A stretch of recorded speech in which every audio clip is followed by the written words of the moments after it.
I'm asking my country to acknowledge what happened in Tulsa in 1921. The oldest living survivor of the 1921 Tulsa Race Massacre has died at 111 years old, Viola Ford Fletcher. Now, her grandson told me that when she passed, she had a beautiful smile on her face and that she loved life and people. The Tulsa Race Massacre was when a white mob destroyed Tulsa's Greenwood neighborhood, a thriving black-owned business district at the time. Thousands of black residents were arrested, robbed, beaten, and killed. I actually sat with Fletcher a few times over the years as she and other living survivors pursued a lawsuit against the city of Tulsa and other related departments, alleging they were complicit in the 1921 massacre and that its effects were still being felt today. I think we should get justice to be fair. I think the court should feel the same way. In June of 2024, the Oklahoma Supreme Court dismissed that lawsuit, which argued the remaining survivors should be compensated by the city for damages. This is history, though, that is quickly disappearing, but now lives on in her memory.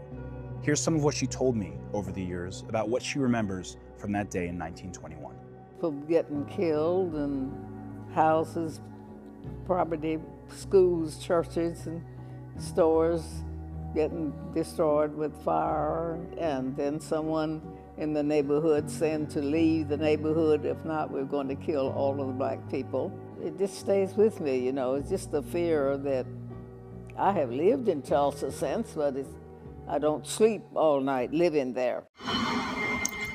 Sister Viola Ford Fletcher will be redeemed in the Lord.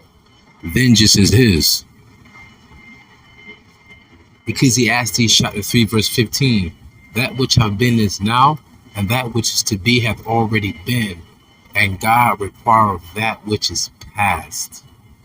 I'm going to give all the honor, glory, and praise to the Most High YAHAWAH and His only begotten Son YAHAWASHI, whom the world ignorantly called Jesus, because the letter J in English did not exist 2,000 years ago. Double honors to my elders at Great Millstone, single honors to the elect, peace and blessings to the 1/3 and to the confusion faces in the four corners of the earth. Shalom. The reason why I'm making this video, because I was really upset when they denied compensating that sister and other survivors during the 1921 Tulsa, Oklahoma massacre. Put things into context. I put up a post yesterday, and the post lets you know when it happened. 1921, when the massacre happened. That was during the Great Depression, people. When you hear about the Great Depression and a lot of them pictures, you don't see us in those pictures. And this is during the height of Jim Crow and segregation. You mean to tell me that Esau wasn't thriving during that time, but we were? You have to do your history on Tulsa, Oklahoma. Y'all, we had pharmacies. We had teachers, doctors. We had our own we had our own systems of everything was functioning properly. I mean, let's be honest. Before Henry Ford, you had the Patterson Car Company. That was in the 1910s. I mean, that don't sound too far-fetched, does it? We were prospering. We were booming during that time, y'all. That's history that Esau redacted away. They don't want you to know how great we are. That's why they constantly oppress us. You don't constantly oppress prey. Right? They're not a threat. A deer is not a threat to a wolf. So you wouldn't oppress the deer. You wouldn't try and trap the deer. You're trying to trap the wolf. So you look at us as a threat. Why? Because you know what we're capable of doing. I saw Edomite on the comment section the other day talking about some. No, I stated in the comment section, what has the so-called white man contributed to life on the earth and mankind? Oh, we created society while you all lived in huts. Man, everybody ate them up. What are you talking about? Civilization. We had civilization back in ancient Egypt. And, you know, you can go back to they were talking about land of Canaan. They were talking about the Mesopotamian Empire.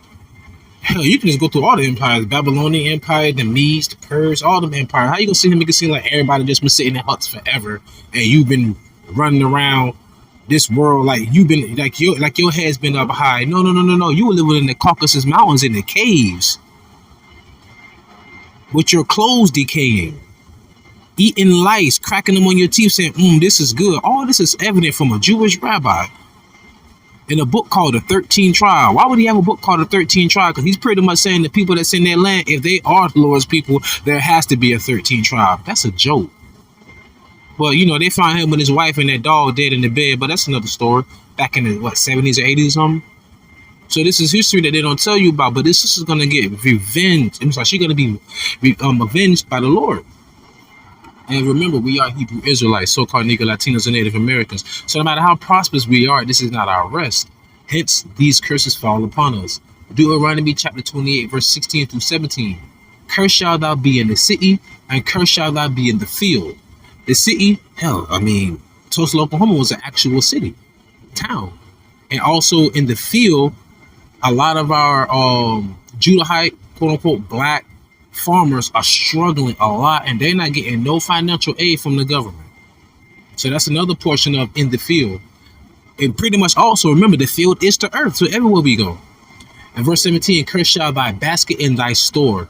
And pretty much, I'm just using that those verses as the curse that fell upon us, you know, with them destroying our lavish, luxurious neighborhoods. Oh, also remember, that was the first time America ever dropped bombs on their own soil domestically. They dropped bombs on us. Come on, man. That was an act of war.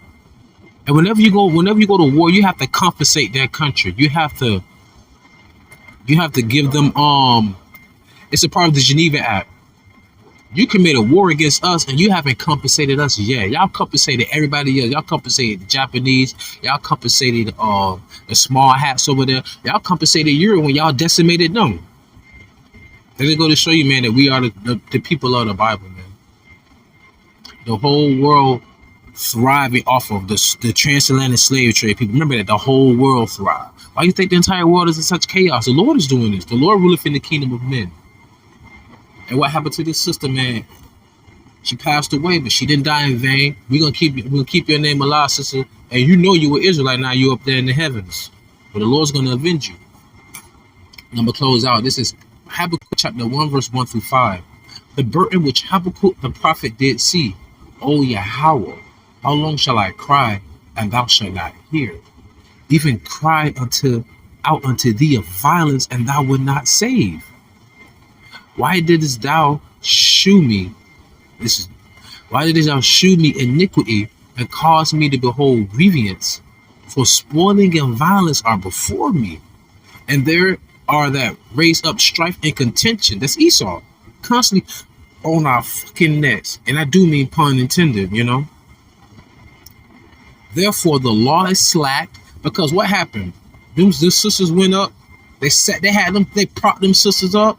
Their sister, another victim, propped them up there, and they were talking at that podium, and they say they wasn't gonna give them any money.